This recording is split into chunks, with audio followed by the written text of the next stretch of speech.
Hello friends, और एक नई वीडियो में आप सभी स्वागत है। आज हम लोग इस वीडियो में बात करेंगे, जानेंगे, समझेंगे कि किसी कंपनी का शेयर्स और स्टॉक्स में क्या अंतर है, उसके बारे में जानेंगे।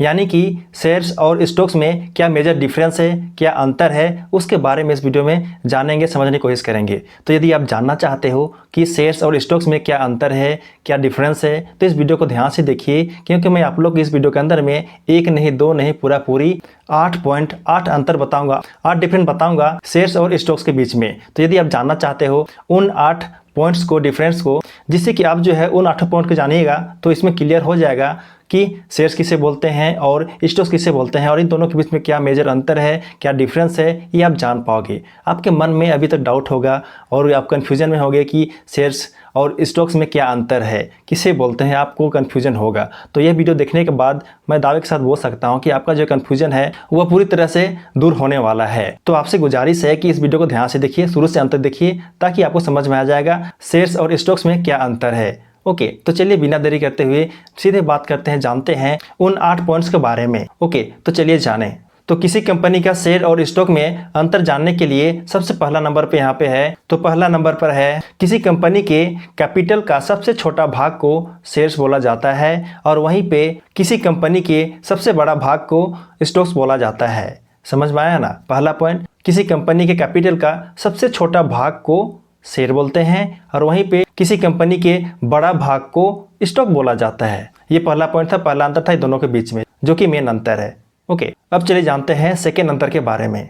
एक शेयर एक स्टॉक का एक यूनिट को रिप्रेजेंट करता है, और वहीं पे एक स्टॉक किसी कंपनी के ओनरशिप को रिप्रेजेंट करता है। समझ गए? और तीसरे नंबर पर है किसी कंपनी के सभी शेयर्स का वैल्यू बराबर, इक्वल, एक समान होता है। लेकिन स्टॉक्स की बात करें तो किसी भी कंपनी का स्टॉक्स बराबर नहीं भी हो सकता है, यानी कि अलग अलग भी हो सकता है, सेम हो जरूरी नहीं है।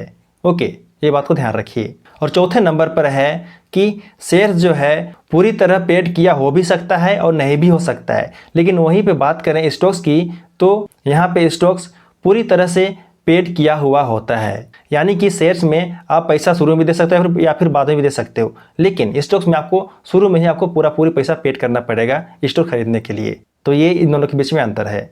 पांचवें नंबर पर पांचवा अंतर है किसी कंपनी के फॉर्मेशन के समय शेयर्स अवेलेबल होते हैं, लेकिन वहीं पे बात करें स्टॉक की, तो किसी कंपनी के फॉर्मेशन के समय स्टॉक जो है अवेलेबल नहीं होता है, वह बाद में अवेलेबल होता है, यानी कि बाद में वो जो है स्टॉक क्रिएट किया जाता है। ओके, तो ये बात को ध्यान रखिए कि किसी कंपनी के फॉर्मेशन के समय केवल शेयर्स अवेलेबल होता है और स्टॉक्स अवेलेबल नहीं होता है।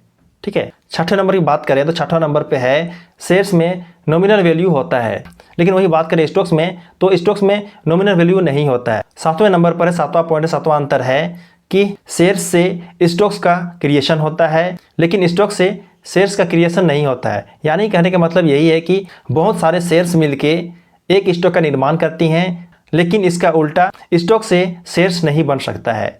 तो ये बात को भी ध्यान रखिएगा। ठीक है। और आठवां पॉइंट, आठवां अंतर है इन दोनों के बीच में, जो कि लास्ट है। इसमें देखिए, आठवां नंबर पर देखिए, किसी कंपनी के शेयर्स को छोटे छोटे टुकड़ों में विभाजित किया जा सकता है, तोड़ा जा सकता है। लेकिन वहीं बात करें स्टॉक्स की, तो यहाँ पे किसी भी कंपनी के स्टॉक्स को छोटे छोटे टुकड़ों में नहीं तोड़ा जा सकता, यानी कि स्टॉक्स को विभाजित नहीं किया जा सकता है। ये सिंपल आगे समझ लीजिए। ओके, समझ में नहीं आया? चलिए फिर से बोल रहा हूँ आप लोग को। देखिए, किसी कंपनी के शेयर्स को आप जो है छोटे छोटे टुकड़ों में तोड़ सकते हैं, विभाजित कर सकते हैं, लेकिन वहीं स्टॉक्स को आप जो है छोटे छोटे टुकड़ों में विभाजित नहीं कर सकते हैं।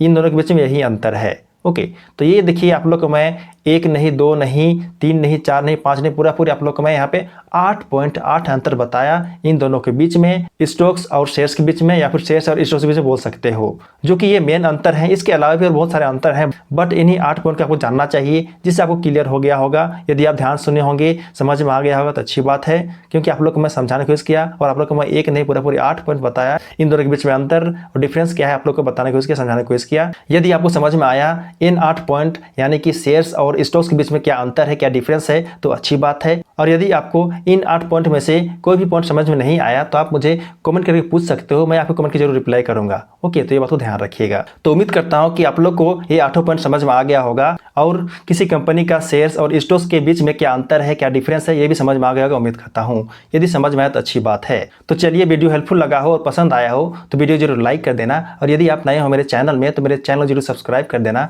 क्योंकि मैं इसी तरह का हेल्पफुल वीडियो इस चैनल में लाते रहता हूँ। तो चलिए मिलते हैं किसी नए टॉपिक के साथ किसी नए वीडियो में, तब तक के लिए जय जय, बाय बाय।